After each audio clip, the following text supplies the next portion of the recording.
Hey guys, welcome back to more crazy Karen stories. In this video, a delusional Karen slaps a veteran and then thinks that she cannot be arrested. Let's dive right into the video. The first one is titled, "Am I the a-hole for suing my HOA after they fined me for sleeping in my driveway while I was actually injured?" So for context, I've lived in my current home for about 8 years. It is one of those nice suburban developments with an HOA that has generally been reasonable until now. So I work from home as a software developer and my home office is set up in my converted garage, which means my car stays in the driveway. So last month we had an unusually cold spell, and despite my efforts to salt the driveway, some ice formed overnight. I did not notice it when I went to get something from my car around 2 PM, and that is when everything went sideways, literally and figuratively. So I slipped on that patch of ice and I went down hard. The pain was immediate and excruciating. I knew something was seriously wrong because I could not move my leg at all. Later I would find out that I had broken my femur near the hip joint, one of the most painful breaks you can experience according to the doctors. But the worst part? So my phone was still in my car, just out of reach. I was lying there on my back in broad daylight, calling out for help. And here is where things get really infuriating. I could hear people walking by, not just one or two people, but several groups over the course of about 30 minutes. "Hey, can someone help me? I'm injured." I kept calling out, my voice getting hoarser with each attempt. I could hear their footsteps slow down, murmured conversations, and then nothing. They just kept on walking. At one point I heard someone say, "Should we?" And another voice responded, "Just keep walking, it's not our business." Finally, after what felt like an eternity, a teenage girl walking her dog came by. Unlike the others, she immediately rushed over when she heard me calling for help. "Oh my god, are you okay?" she asked, already pulling out her phone. "No, I need an ambulance. I think I broke something and I cannot move," I managed to say through gritted teeth. She immediately called 911 and stayed with me until the ambulance arrived, even giving me her jacket when she noticed I was shivering from lying on the cold ground. Her name was Sarah, and she turned out to be one of the few bright spots in this whole ordeal. Well, the EMTs arrived quickly after her call, and their assessment was grim. They confirmed my suspicions about a broken femur and carefully loaded me into the ambulance. The pain was excruciating, but at least I was finally getting help. I spent 4 days in the hospital. The break required surgery to insert pins, and the doctor said my recovery would take several months. My wife took time off work to help care for me when I returned home, and we were just starting to adjust to our new routine when the letter arrived. It was from the HOA, and I honestly thought it was gonna be one of those get well soon messages that neighbors sometimes sent. But boy, was I wrong. Instead, it was a violation notice with a $500 fine for apparently sleeping in common areas during daylight hours and creating a public nuisance. My wife read the letter to me as I was still mostly confined to my bed, and we both sat there in stunned silence for a moment. "They can't be serious," she finally said. "Apparently they are," I replied, feeling a mixture of anger and disbelief rising in my chest. We later learned through our next-door neighbor, who's actually on the HOA board but was not present for this decision, that multiple residents had reported me for sleeping in the driveway. These were the same people who had walked past me while I was clearly calling for help. That is when I decided enough was enough. I contacted a lawyer who specialized in HOA disputes. During our first consultation, she actually laughed out loud when I showed her the violation notice. "This might be the most egregious abuse of HOA power I've seen in years," she said, already pulling out her notepad, "and I've seen some doozies." We gathered evidence, medical records, ambulance reports, and, this was the kicker, security camera footage from my doorbell camera that clearly showed me calling for help and people walking by. We also got a statement from Sarah, the teenage girl who actually helped me. The lawyer sent a formal response to the HOA, demanding that they rescind the fine and issue a formal apology. Their response? Well, they doubled down and increased the fine to $1,000 for failing to comply with initial notice. And that is when we filed the lawsuit. We did not just go after the fine, we sued for emotional distress, negligence, as the HOA was responsible for maintaining common areas including ice removal, and also punitive damages. The total amount we asked for was $50,000. The HOA's lawyer contacted us within days, probably after actually watching the doorbell camera footage. They wanted to settle, but by this point it was not about the money, it was about accountability, so we took it to court. The judge's face during the hearing was a study in controlled anger, especially when we played the doorbell camera footage. You could clearly hear me calling for help and see people walking by, some even pointing and shaking their heads before moving on. The judge's ruling was everything we hoped for and more. We got the full amount we sued for, and the aftermath has been interesting. So several board members resigned before they could be removed. The neighbors who walked past me that day can barely look me in the eye now, but here is where I might be the a-hole. So some neighbors have told me that I went too far, that I could have just paid the fine and moved on, or at most asked for it to be rescinded. They say that I have destroyed the community and made everything awkward. The property values have apparently dropped because potential buyers are hearing about the lawsuit. So Reddit, am I the a-hole for taking this all the way to court instead of handling it more quietly? And yeah guys, let me know what you think about this. And yeah, I guess in the eyes of the HOA, OP might be the a-hole, but I would say he's more like a saint because he clearly exposed this awful HOA and future buyers now know exactly what they are dealing with. So in my opinion, OP should get a medal or an award. Either way, comment number 1 from Reddit said, NTA destroyed the community? What community are they talking about? A real community helps each other. They destroyed it themselves when they decided to walk past an injured person calling for help. The property values dropping is just karma. Comment number 2, not the a-hole, your response was perfectly proportional to their actions. They didn't just make a minor mistake, they actively tried to punish you for being injured. Comment number 3, you're the a-hole. I'll probably get downvoted for this, but hear me out. And by the way guys, always when I hear the I will probably get downvoted for this, but let me just go ahead with my stupid opinion. Anyway, yes, the neighbors should have helped and the HOA's initial response was wrong. However, your response was nuclear. You have essentially destroyed the neighborhood's reputation and property values over a $500 fine. That affects everyone in the community, including families who had nothing to do with this incident. A simple legal threat would have gotten the fine dropped. Instead, you chose scorched earth tactics that hurt innocent homeowners. Comment number 4, everyone sucks here. Yes, the neighbors and HOA were absolutely horrible for ignoring you and then trying to fine you. That is inexcusable, but taking it all the way to court and pushing for $50,000? That feels like revenge rather than justice. You could have resolved this with a stern letter from your lawyer and maybe a few thousand in damages. And yeah guys, suffice to say, I absolutely don't agree with these last 2 comments. Maybe they were written by Karen HOA members or something, or maybe they were drunk while typing this. Either way,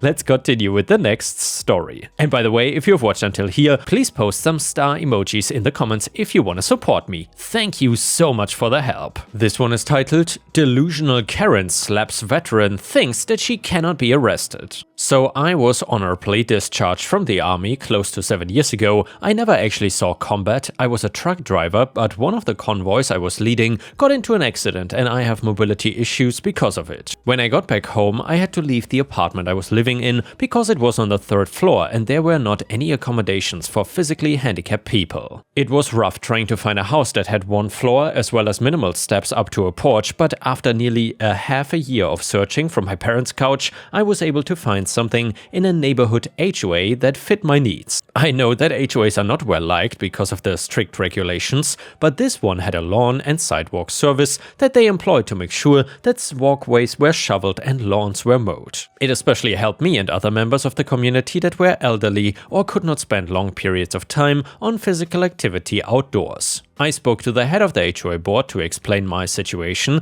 and she was quick to let me know that things like that would not even need to be handled by me. The other regulations the neighborhood had were reasonable, including noise ordinances and approval for any changes that needed to be made inside and outside the home. I figured that I could do far worse and decided to move in. I'm not a very in-your-face neighbor, so when I first moved in, I would wave and say hello to people who lived next door. When I had to stop by the HOA's main office, I would introduce myself to someone if they asked who I was, and I was not getting invited to potlucks during the first few months I lived in the neighborhood, but I was able to tell you who someone was, and even if I didn't know much else other than their name. Those first few months were exactly what I needed to get myself settled into my new home and new routine with the changes I experienced from my time in the service. But of course, there was one woman that seemed to be fixated on me regardless of what I did. I'm calling her Karen because that is what she was, just the kind of person that you would hear about in the stories you read on here,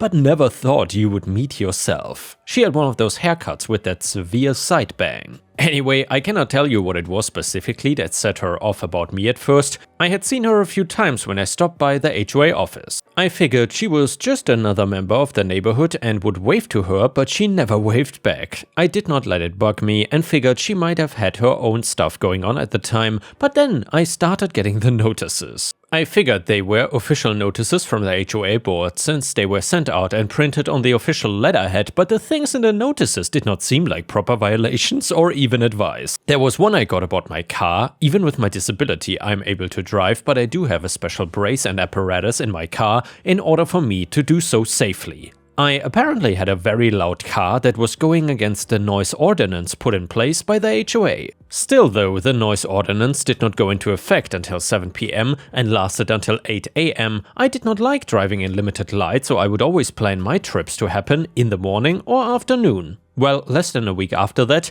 I got a notice that the placement of the flag on my porch was not proper. Again, this was not something I thought I'd done incorrectly, as the flag holder on my porch was there when I moved in, so it was just weird. Another violation notice came about how my request to install a handrail on my porch was denied because I did not look disabled, and that was the one that clued me in that someone had it out for me. I reported the notices to the HOA board, but they told me they were not sure who sent them either, as there weren't any records on the computers they used in the office, which meant that whoever it was, they were doing this on their own personal time. The notes went on for a few weeks, all of them either highlighting something that I was attempting to do and calling it illegal, or accusing me of doing something that I couldn't have done. And then came the protest. I was driving back from the store when I found Karen sitting at the entrance to my driveway. She was holding onto a poster that she had rolled up in her hands, but as soon as my car approached, she unfurled it. In big bold lettering it said, "Peace, not war."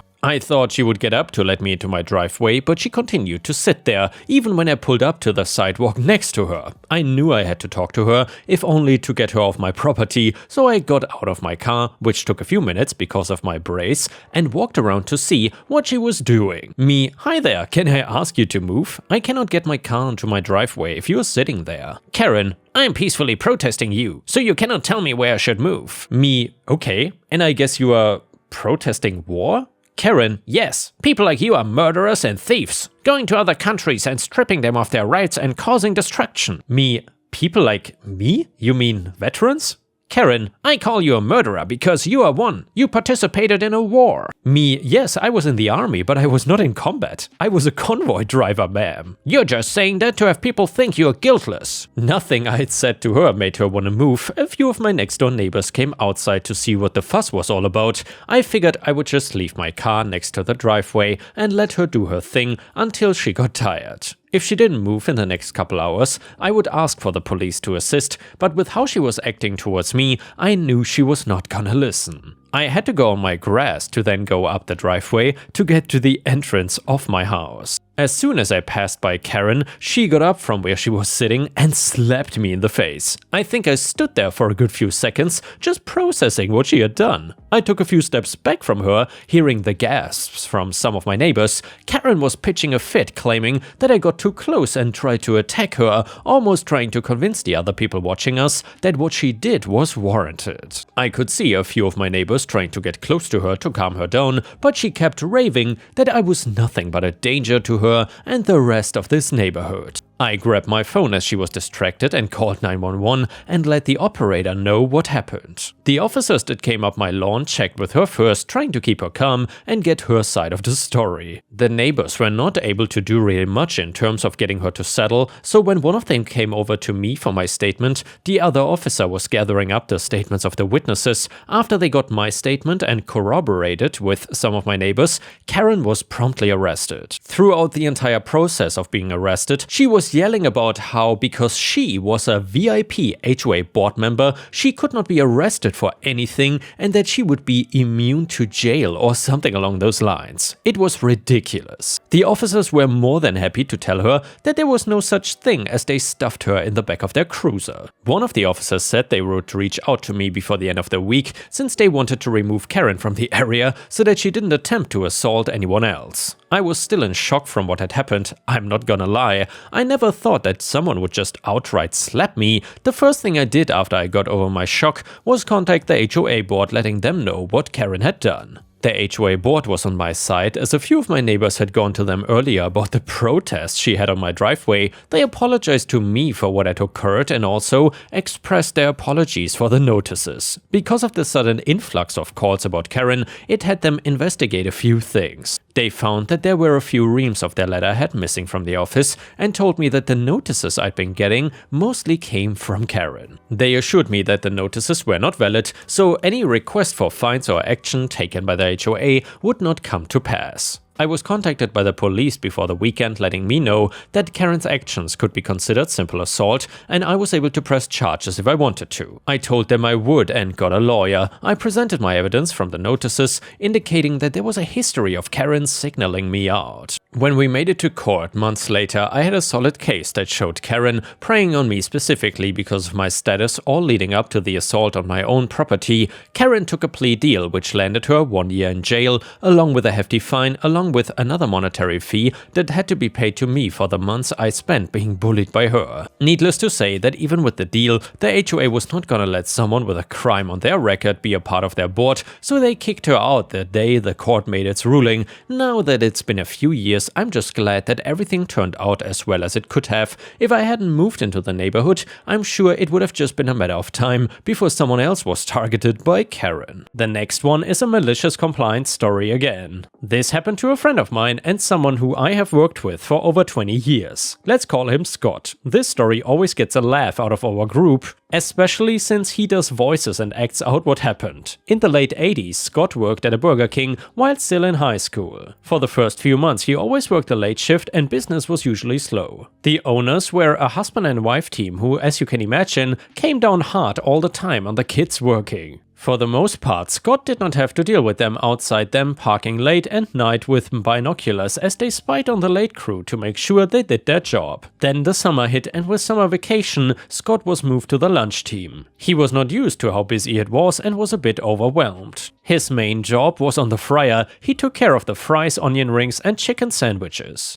The lunch crowd was really starting to build up that first day he was on the day crew and the wife owner walks by Scott, looks over his shoulder and in a very harsh voice tells him, "Put down more fries," which Scott then does. A few minutes later she walks by again, even more agitated and screams, "Put down more fries, we don't have enough." Scott puts down more. A third time she comes by and grabs him by the arm and pulls him around. She got right up in his face and said, "Are you some kind of idiot? I said put more fries down now." So Scott did the only thing he knew how to do. He filled every fryer with as many fries as would fit and loaded every single row with as many fries as you could possibly put down. Soon the basket held the finished fries was overflowing because he had so many. Well, the boss comes around, raises her hands in the air and starts screaming, "You had too many damn fries!" At which point Scott had enough. He picked up a mustard and ketchup bottle and squeezed them both right into her face and close and yelled, "I quit!" and stormed out of there. He said he was shaking so bad driving home and was worried the police would show up, but they never did. And yeah, Ripe Stars, I would say that is how you quit a job in style. That was an absolutely legendary move if you ask me. I absolutely hate abusive bosses. If you've ever been in a similar situation, would you have quit as well? Let me know in the comments. And the next one is an Am I the A-hole story.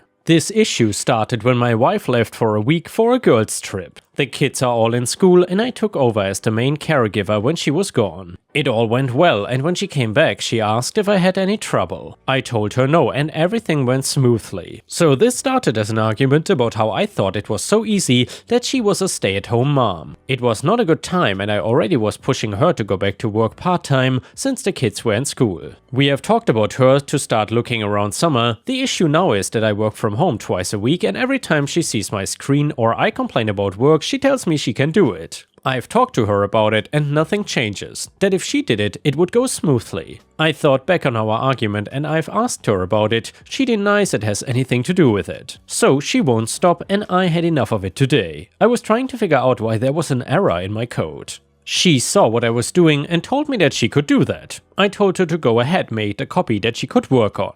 Well, she tried for about 5 minutes until she gave up. I reiterated that if she can do my job, find the error. This started a huge argument about making her look like an idiot, and now she's not talking to me. And yeah, Ripe Stars, let me know in the comments what you think about this. Is OP the a-hole here or not? A comment said, not the a-hole, it sounds like she expected the house to be falling apart without her presence because her role as a housewife is so difficult that a man could not possibly do it himself. The fact it went so smoothly for you has probably pissed her off because it's proven that the workload at home actually is not so huge that it prevents her going back to work, and now you both know that. Comment number 2, wifey sucks for leaving you as the only breadwinner when there's really no need for that anymore. Drop the back and forth of my job is harder than yours and ask her flat out why she's refusing to go back to work. That is why she is pissed off at you being able to handle the kids, because she's trying to maintain the idea that looking after her school-aged children is a full-time job, which it is not, and she's doing that so she doesn't need to get an actual job.